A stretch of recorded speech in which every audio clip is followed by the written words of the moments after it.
This topic is considered as application of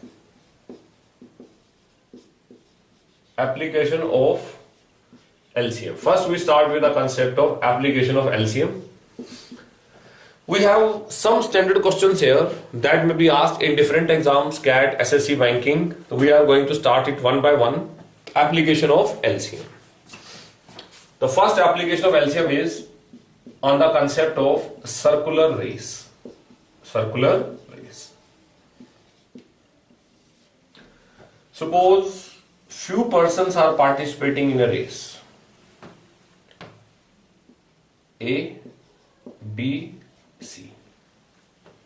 A takes 20 seconds to take the complete round. Means if A has to complete the whole race, he takes 20 seconds. When we consider the B, he takes 25 seconds to take the whole round, and C takes 30 seconds to take the whole round. There are three persons A, B, C, and they takes 20 seconds, 25 seconds and 30 seconds to take the whole round. And now here the question is, if they start together,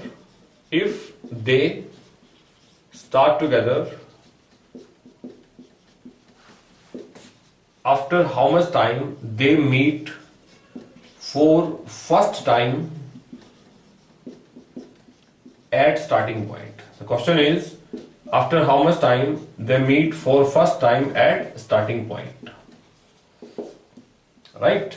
When I look at this question here, two conditions are given here, first time as well as starting point. In these questions, two conditions are given to you. The first is the first point, second is the starting point and first time, right? In a question where these two conditions are given to you, in that case, we have to simply take the LCM of the time taken. Why we are taking the LCM? Suppose when we consider about A, he comes to this point after every 20 seconds, means for first time he'll be there at after 20 seconds, second time 40, then 60, then 80 and so on. When I consider B, after 25 seconds, 25, 50, 75, so on. And when we talk about C, 30, 60, 90 and so on. Means if we want all the persons to meet for the first time at the starting point, we need here a common value that comes in the table of all the three. We need here a common value that comes in the table of all the three. And when I take the LCM of these three, right? 20, 25 and 30. Earlier I told you 20, 25 and 30. You have to take the LCM. Take 5, it will go on 4, 5 and 6. You can may take 2 as 2, 5 and 3, right? Here I can say LCM is said to be 5 to 10, 10, 100 into 3, 300. So I can say LCM is said to be 300 seconds, or our answer is after 300 seconds they meet for the first time at the starting point. Now if you want to find out for the second time, third time, fourth time, just add 300 again and again. Means that is the answer after how much time they meet for the first time at the starting point. If I have to find the question for the second time, my answer becomes equal to 600 seconds. If I have to take it for third time, it is equal to 900 seconds and so on.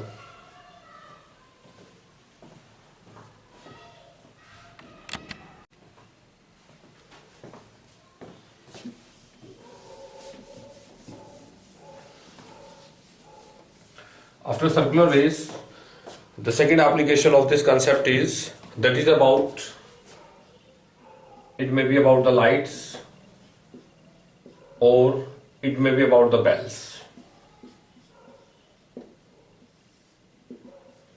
Okay. It is given that we have few lights.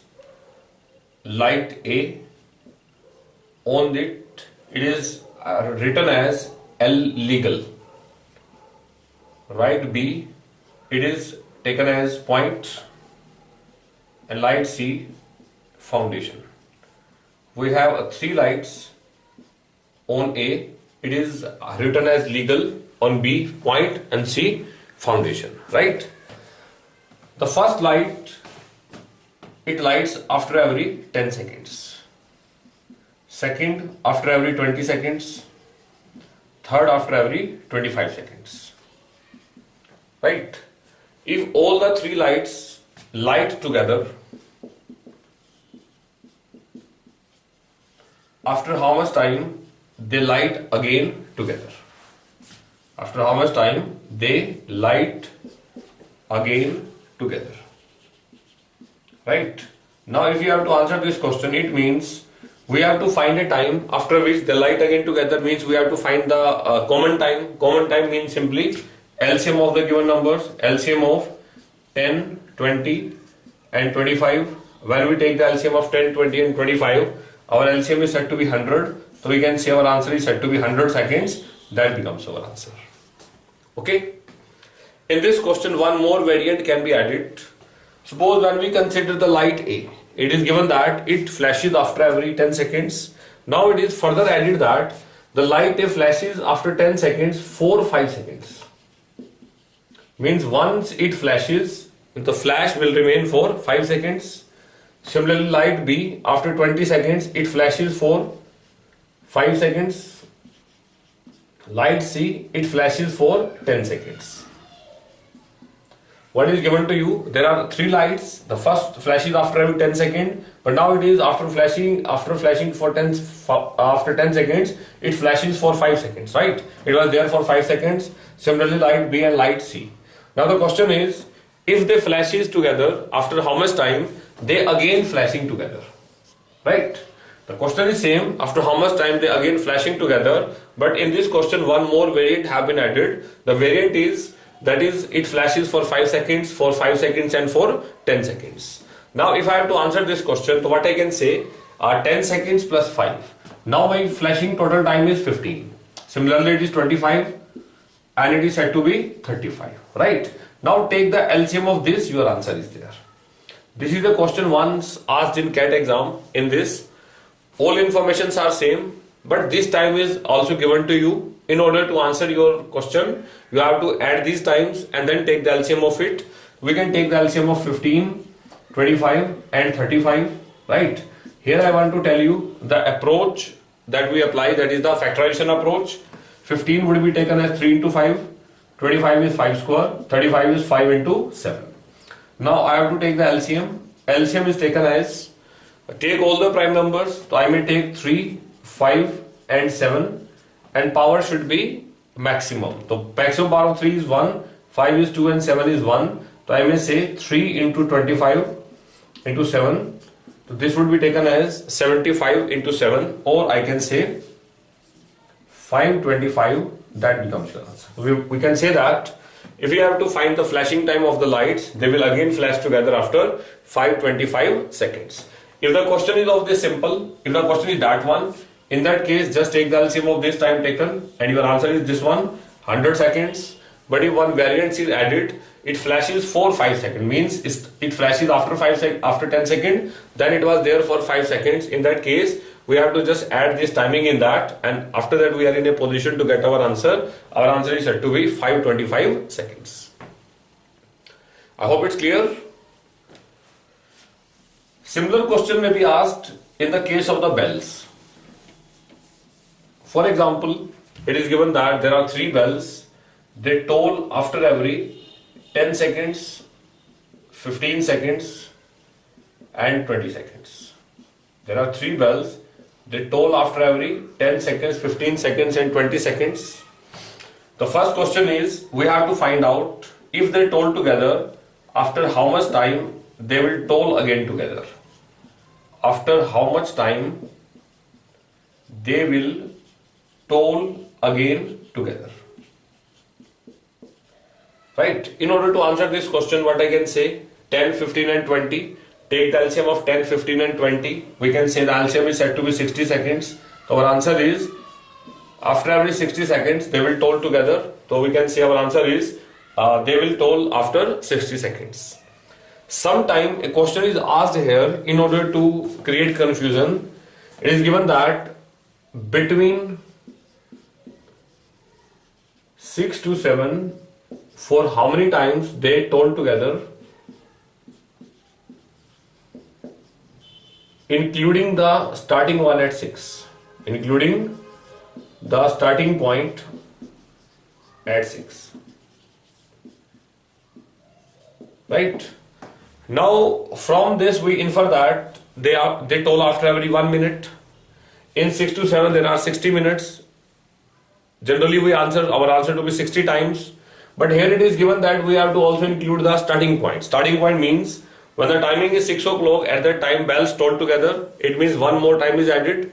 Here my answer is said to be in 1 hour they will toll together for 60 times. That becomes your answer. I hope the idea is clear. So what I told you now, the question is very simple. If you have to just find out after how much time they toll together, answer is 60 seconds, take the LCM, or I can say after 1 minute.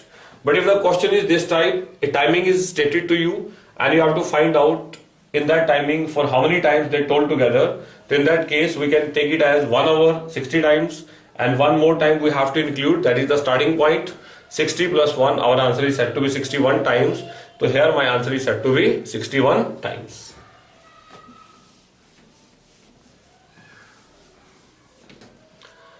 Then after this we have very good problems here. These are the questions based on numbers. Right? Before starting with the concept of the numbers here, I just tell you here two things. These are very basic things that must be known to you, the students, because they are not good in that. The question is, we have two questions here that you used to solve in the class of 6th or 7th. Find the largest 4-digit number. Find the largest 4-digit number which is exactly divisible by 21. Which is exactly divisible by 21. That's the first question. The second question is, find smallest 4-digit number which is exactly divisible by 17. We may take any other number here, that is 17, right? Now what is the process to answer the question? Or this question may be asked by a different way, but first I will solve it. What do you mean by the largest 4-digit number? 9,999. You have to divide this number by 21 and find the remainder. What remainder you will get? It will go on 4. You get it as 84. Then 15 is 159. It will go on 7. 147. You get here 12, 9, 21, 6, 126. Here I can say remainder left is equal to 3. Right? It means when I take this number, largest number I have to find out, it means my largest number is either 9,999 or it is some smaller than 9,999. Here my remainder is 3. If I subtract this 3 from this number, it means in that case if I divide my number by 21, my remainder is 0. It is exactly divisible. So here what I can say, if I have to find my largest such number, my answer is said to be 9996. That's my answer. Right? Now I will look at this question by different approach. This question may be asked in such a way, what should be subtracted? What should be subtracted from largest 4-digit number, from largest 4-digit number, so that it is divisible by 21, right? What should be subtracted from the largest 4-digit number so that it is divisible by 21? So here what I can say, we have to subtract 3. If I subtract 3, I can say number becomes divisible by 21. The question may be looked now two ways. If you have to find the largest such number, divide the number, whatever the remainder you get, just subtract the remainder from the given number and your answer is there. And this question may be asked also in such a way where the question is, what should be subtracted, right? What should be subtracted? It means whatever the remainder you are getting, that remainder you have to subtract, you get such largest 4-digit number. Now the second question is, we have to find the smallest 4-digit number. So here I can say my smallest 4-digit number is 1000. I will divide this number by 17. 17,585. My remainder is 15. Take it as 0, 150. Then 17 will go on 8. That is 136. Remainder left is 14. Right? Now I have to find the smallest 4-digit number. My smallest number is 1000. Means my answer should be either 1000 or it should be more than 1000. So here I cannot subtract that 14, because if I subtract 14 it becomes a 3-digit number. So in such case I have to add in this 14 I am getting it. For making it divisible by 17, I have to add here 3. If I add 3, my number will be divisible by 17. What I want to say here that in this question where I have to find a number which is greater than the given number, in that case you have to add the difference between the divisor and the remainder. So here I can say the difference between the divisor and remainder is 3. 17 minus 14, that is 3. So I have to add here 3. So I can say my answer is said to be 1003. It becomes my answer.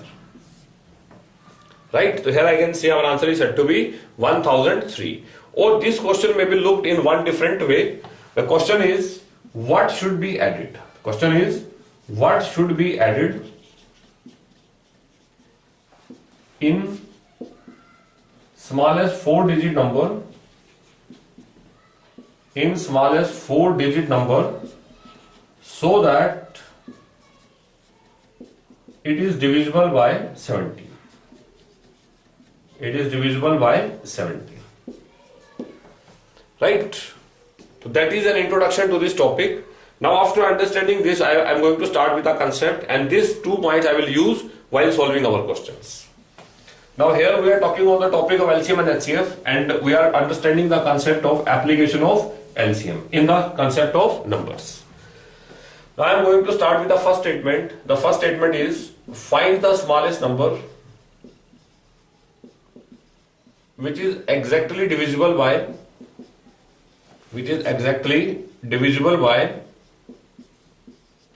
3, 4 and 5. The first question is, we have to find the smallest number which is exactly divisible by 3, 4 and 5. It means I need a number which is a multiple of 3, 4 and 5. I have to take the smallest number. I take the LCM. That LCM is said to be 3, 4, 5 LCM is said to be 60. So I can say smallest such number is equal to 60. Second question is, find the smallest number which when divided by 3, 4 and 5, it always leaves remainder 1 in each case. Now I change my question. What my question is, when I divide my given number by 3, 4, 5 and it leaves remainder 1 in each case, that means my smallest number is 60 and every time remainder is 1. So I can say my number is said to be 60 plus 1. That smallest number is said to be 61. The smallest number is said to be 61. You may check here now. When you divide 61 by 3, you get your remainder to be 1. When you divide by 4 or 5, every time you get your remainder to be 1. Third statement is, find the smallest number when divided by 3, 4, 5. When divided by 3, 4, 5 respectively, 3, 4, 5, it leaves remainder 1, 2, 3 respectively. What the question is, we have to find the smallest number, the number which when divided by 3, 4, 5, it leaves remainder 1, 2, 3 respectively. Okay. Now it's a very special question. In this, these are my respective divisors and these are my respective remainders. It simply states me that when you divide the number by 3, the remainder left must be equal to 1. When you divide your number by 4, it must be 2.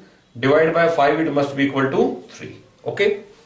Now here I can say the difference between divisor and remainder is 2. Here also it is 2. Here also it is 2. Okay. Now if the difference between divisor and remainder is same, in that case, if you have to find such smallest possible number, the concept is very simple. Take the LCM of 3, 4, 5. So we can say LCM of 3, 4, 5 is said to be 3, 4, 5 LCM is said to be 60, right? And whatever the difference we are getting, that is 2, that is same in all the cases. Subtract 2 here and you will get your answer to be equal to 58.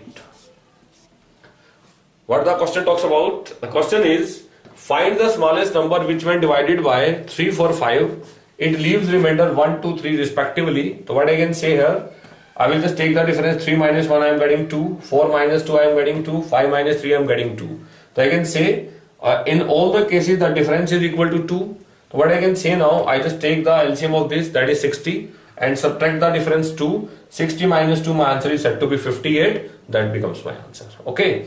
So these I started with these 3 basic questions. Now in these questions, I just found the smallest number. Sometime he may ask you, you have to find smallest, he may ask you find out second such smallest number. Second smallest number. Right?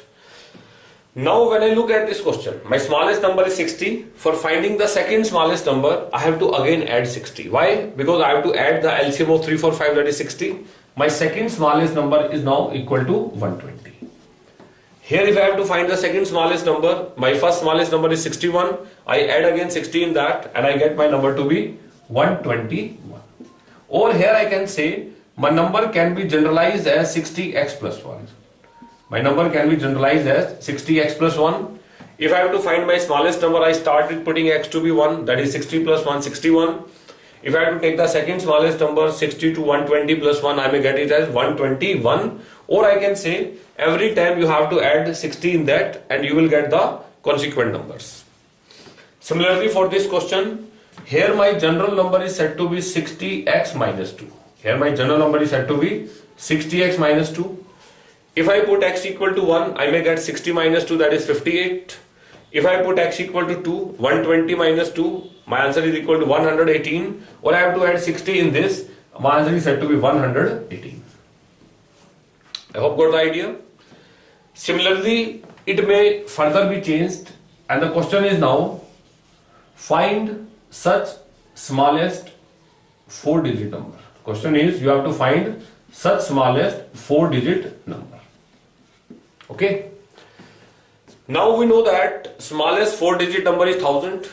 Smallest 4-digit number is 1000. In the first case, we have to find the smallest 4-digit number which is exactly divisible by 60. So we will divide 1000 by 60 and we have to find a number which is divisible by 60. So here I can say when you divide 1000 by 60, your remainder is 40. Earlier I told you, take the difference, that is 20, that you have to add. Your answer is said to be 1020. Okay. Similarly for the second case, my number formation is 60x plus 1. In the first case I found it to be 1020. Here my answer becomes 1021.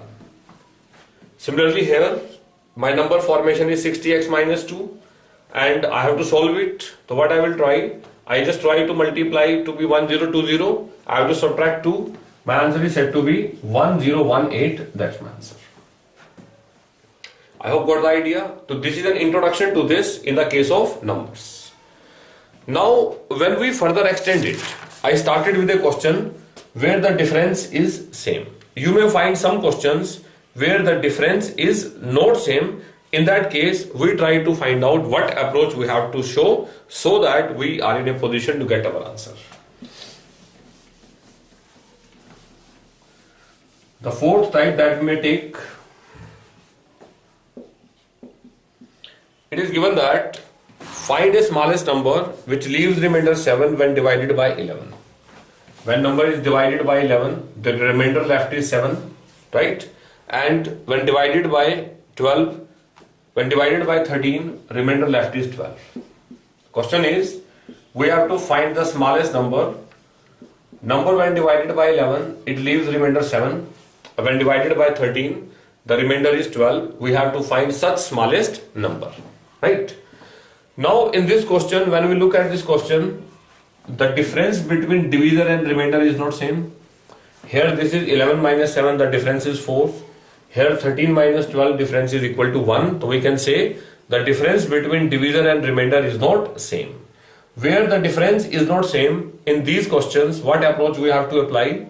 We have to apply the generalized approach. You have to divide your number by 13, remainder is 12. Your general number could be taken as 13x plus 12.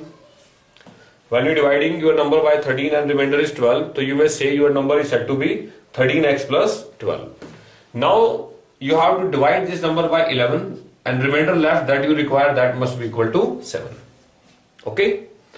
Now we have to start to put the values of x, 1, 2, 3, 4, but that is a cumbersome process. For that we may try one more approach here.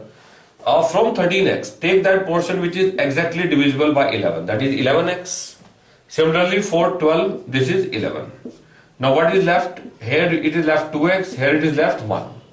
Okay, you have to divide it by 11. What I have done here, although we may answer this question by putting the values of x starting from 1, 2, 3, 4 and then check out where you get your remainder to be equal to 7. But this approach seems to be cumbersome, or we can say that seems to be very long approach. In that, in order to solve it easily or smarter way, what we can apply, we just break these two numbers into the multiples of 11. That portion I have taken separate, and I am being left with 2x plus 1. I have to divide it by 11. Now we can say that this portion is always divisible by 11, whatever value of x is there. And now from when this 2x plus 1 is divided by 11, I need the remainder to be 7. That could be got when we put x equal to 3. Because when we put x equal to 3, we get it as 6 plus 1, 7. So I can say the remainder is said to be 7. Now based over this, I put 3 here. That is 39 plus 12. Right? So I will take it as 39 plus 12. This is said to be 41. Sorry, this is said to be 51. Now you may check out. When 51 is divided by 11, it will go on 444, remainder is 7. When 51 is divided by 13, the remainder is equal to 12. Okay? So that is the smallest number that satisfies both conditions. My smallest number of this type is said to be 51. Now here also, if I have to write a general number, because question may be of any case, he may find the second smallest number, or he may also ask you, find a number which is largest 2-digit number, 3-digit number, it may be of any type. For that, first of all, you have to find the smallest number by this approach. Then take the LCM of this 11 and 13, because my divisors are 11 and 13. When we take the LCM of 11 and 13, we get it as 143. So I may write my general number to be 143x plus 51. So I may write my general number to be 143x plus 51. Right? Now you have to find the second smallest number, put x equal to 1, and you get it as 143 plus 51. This is said to be 4, 9 and 1. My answer is said to be 194. Similarly, if I have to find the second smallest number, put x equal to 2 and just add. Or if I have to find a largest 3-digit number or 4-digit number, first find the close multiple of 143 and then add 11 in that, your answer will be there.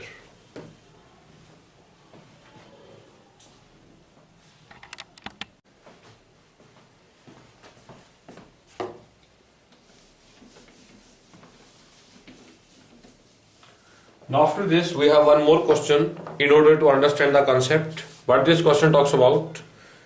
It is given that we have to find a smallest number. We have to find a smallest number when divided by 12, 16 or 18. Every time it leaves remainder 1. Every time it leaves remainder 1. When we divide the number by 12, 16 or 18, my remainders are equal to 1. And when we divide the number by 17, but when we divide the number by 17, remainder left is equal to 0. Remainder left is equal to 0. Right? We have to find such smallest number possible. Now this question contains two things. The first one is we have to find a number which when divided by 12, 16 or 18, the remainder left is 1. It means I just take the LCM of 12, 16 and 18 and remainder left is 1. So I may find the smallest number, that is LCM of 12, 16 and 18. Right? Here I can say my LCM is said to be 144. LCM is said to be 144 and I have to add 1/8. So I can say my smallest number satisfying my first condition is 145. Right? But here I have to also add the second condition here. For adding the second condition, the number must be divisible by 17. For that, first of all, we have to write the general number. So your general number would be written as, earlier I told you, but you can make it as 144x plus 1. Your general number would be taken as 144x plus 1. Means when you divide this number by 12, your remainder is 1. Divided by 16, it is 1. Divided by 18, it is 1. Now the question is, when this number is divided by 17, remainder left is equal to 0.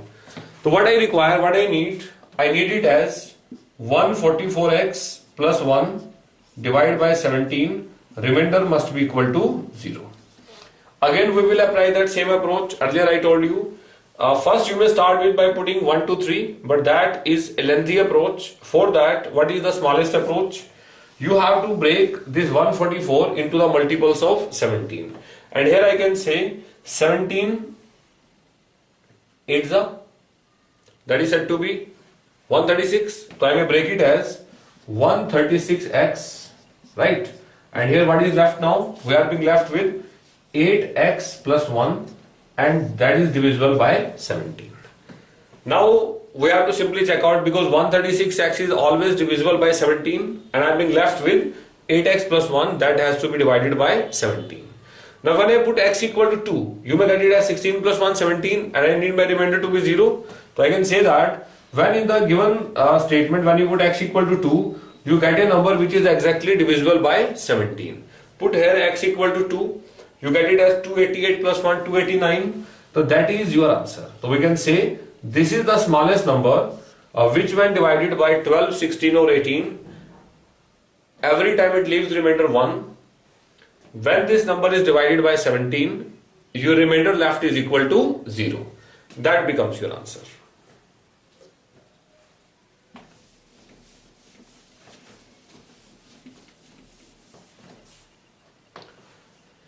All these questions are based on the concept of application of LCM.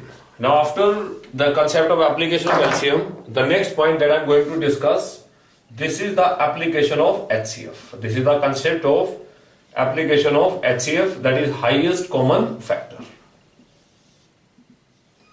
Okay.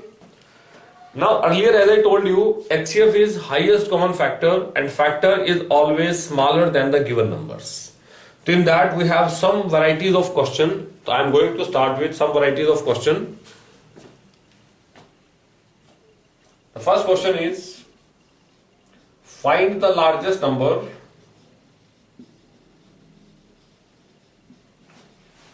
which divides 1920, 640 and 1320 exactly. The question is, we have to find the largest number which divides 1920, 640 and 1320 exactly. When I look at this question, I have to find a number which divides this number exactly, means I have to find the factor of these numbers, and that is the largest. It means I have to find the highest common factor, that the first application of HCF. Now for finding out the HCF, from where I can start with it? Why I take two pairs? I prefer to take these two pairs. This is 1920 and divide this number by 1320. You may also go for the prime factorization approach that earlier I told you. Here I will start with 1. It will take given as 1320. Remainder is 600. Then here you have 1320. It goes on 2. You get 1200. Remainder is 120. It is 600. It will go on 5. It is 600. That is cancelled out. So I can say 120 is the HCF of these two numbers, 1320 and 1920. Now one more number is given, that is 640. Now we will find the HCF of 640 with this 120. Apply the same process. It goes on 5. You get it as 600. 40 is the remainder. Right here 120. It goes on 3. 120. That is also cancelled out.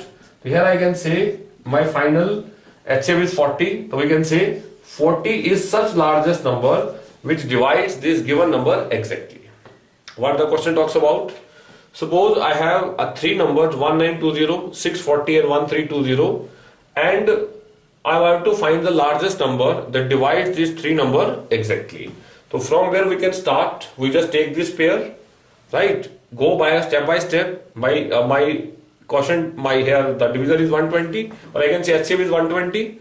Then take this 120 and divide it, and here finally you can say that is said to be 40. Right? This is the first application of HCF.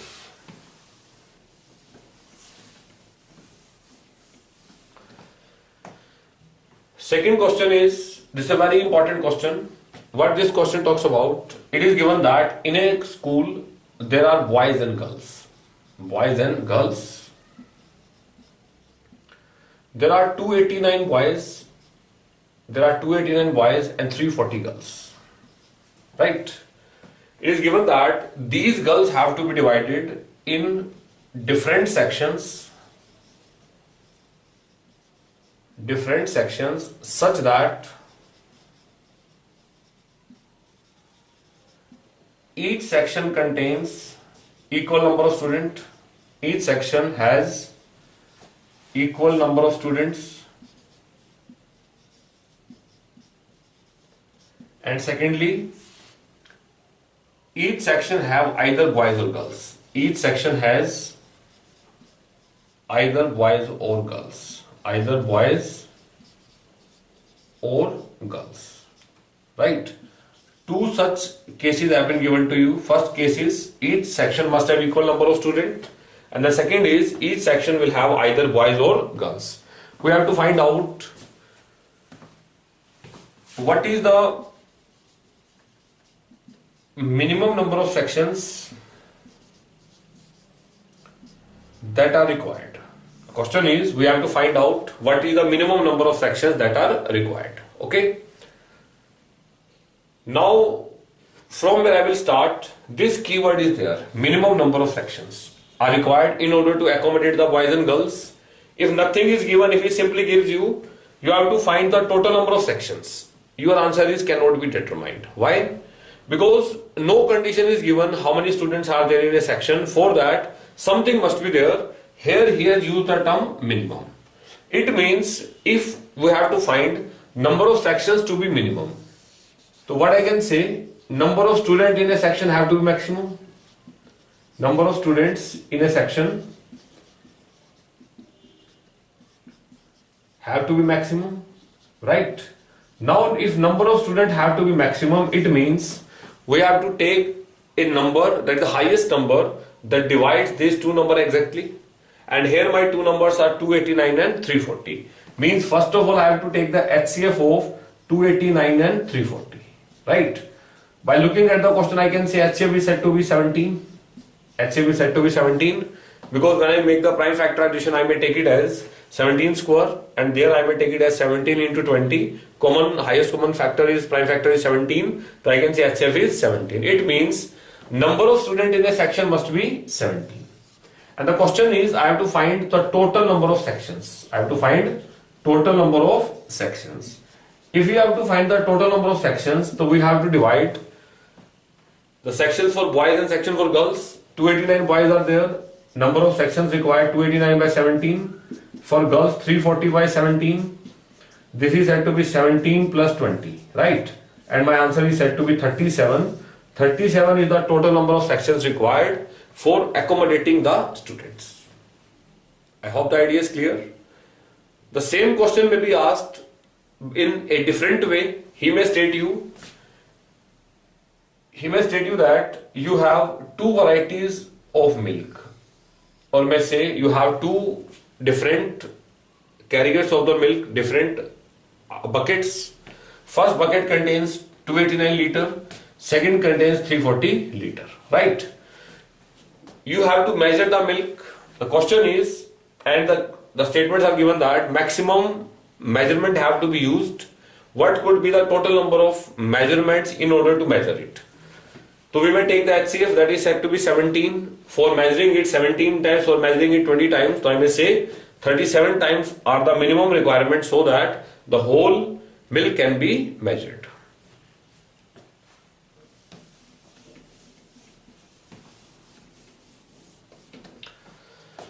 Now the second application of this concept of HCF is, it's a very important question also. You have one piece of cloth is given. One piece of cloth is given, whose length is 20 feet and the breadth is 14 feet. Question is, one rectangular piece of cloth is given, length is 20 feet and breadth is 14 feet. The whole piece of cloth have to be cut in small equal squares so that no piece get wasted. No piece of cloth get wasted. Right? Question is, here we have two type of questions here. The first question asks from you, what is the maximum number of squares that you can make, square pieces that you can cut out of it? And the second one is, what is the minimum number of square pieces that you can cut out of it? We have two type of questions here. The first is, what is the maximum number of pieces that you can cut out of it? And second one is, what is the minimum number of squares that you can take out of it? Now, in order to answer the question, because the condition is given that no piece of cloth get wasted, and we have to cut into the different squares. First, I try to find the maximum number of squares. Now, just think of, sometime the student may commit mistake. They take for getting the maximum squares, they take the side to be 1. But that's not, because he is concerned with the maximum number of squares. The side has to be smaller, as minute as possible. He has nowhere stated us that the side must be integer. So I may take side to be very small, right? Here I can say maximum number of squares are said to be infinite. Why it is infinite? Because the square can be as small as possible. There is no condition is given that the side of the square must be integer. In that case, we can say the maximum number of squares are equal to infinite. The second question is, we have to answer minimum number of squares. For taking the minimum number of squares, side of the square must be maximum, right? And it is a condition given in the question that no piece of cloth get wasted. When no piece of cloth get wasted, it means side of a square means such a number that divides this and this exactly, right? It means I need the HCF of 20 and 14. By looking at the question, I can say highest common factor of 20 and 14 is 2, right? It means my square must be there whose side is 2. Okay, now we have two different approaches in order to answer it. For finding the number of squares, first approach is take the total area, that is 20 into 14, divide by the square area, 2 into 2. You get it as 10 into 7. My number of squares are said to be 70. That's the first approach. Or secondly, you may say this total length is 20 divided by 2, you get 10. Similarly, it is 14 divided by 2, you may get 7. 10 into 7, total number of squares are said to be 70. It becomes your answer. I hope the idea is clear. So this talks about application of HCF.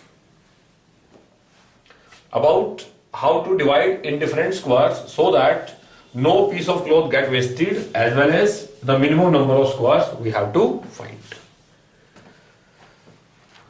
After this, we have few more questions. The next statement is find the largest number. Find the largest number which leaves remainder 2 and 3, which leaves remainder 2 and 3 when divided by 89, and when it divides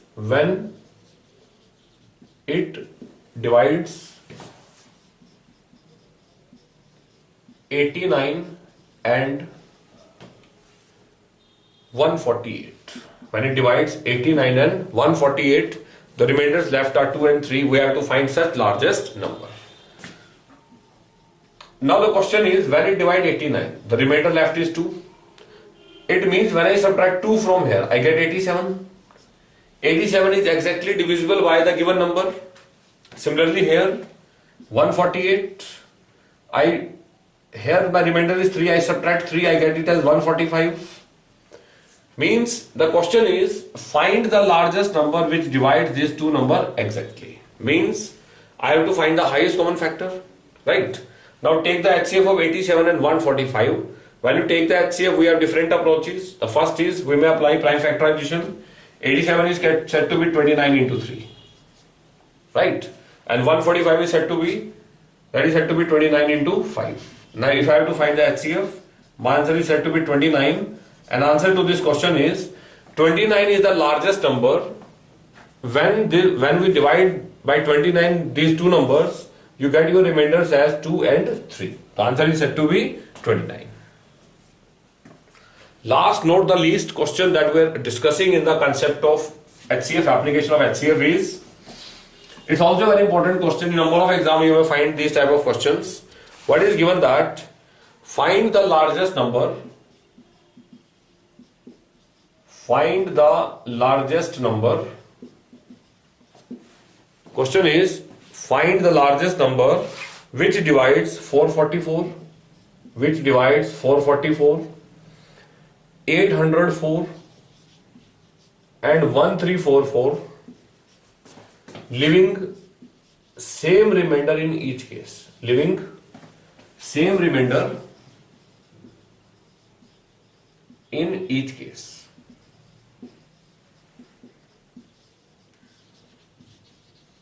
Right? Now he has not given us the remainders. He has simply given us from each case the remainder left is same. Now if you have to answer this question, what approach I can apply? I can simply apply it as, take it as the difference in pairs. 804 minus 444, one pair is there. Second one is 1344 minus 804, and third pair is 1344 minus 444. Right? It's a very standard question, because if I have to find a largest number by which when these three numbers are divided and every time it leaves the same remainder, we take the difference in pairs. Here I will get it as 0, 10, 4, 6 and 7, 4, 3. Right? Here you may get it as 0, 4, 13 minus 8, 5. Here you may get it as 0, 0, 13 minus 4, 9. Right? Now take the HCF of these three numbers, highest common factor. Right? Here when I look at this question, so I may say highest common factor is said to be 180, because 180 is a number that is dividing these three numbers exactly, and no more number than 180 can divide these three numbers exactly. So we can say HCF is said to be 180, or earlier I told you the methods by which you can find the HCF to be 180. Now we try to verify. First number is 444. When you divide it by 180, it will go on to 360. In that case, the remainder left is equal to 84. Right? The second is 540. First is 444, second is 804. When you divide this number by 180, right? You may say it will go on 4, 18 4s are 720, and in that case my remainder left is 84. Right? Similarly, third number is 1344, and when you divide this 1344 by 180, it may go on 18 7s are 1260, and in that case the remainder left is 84. Means in all these three cases remainder left is same. Means the given condition is satisfied, which states that in each case remainder is same and we have to find such largest number possible. So I can say that such largest number is said to be 180, and how we find such largest number, that may be found by taking the difference in pairs and then take the HCF of those numbers. Your answer will be there. Okay, so this is the concept of LCM and HCF. In this topic we understood what is the process to find LCM and HCF, as well as different properties of LCM and HCF, and finally we understood about the different applications of LCM and HCF.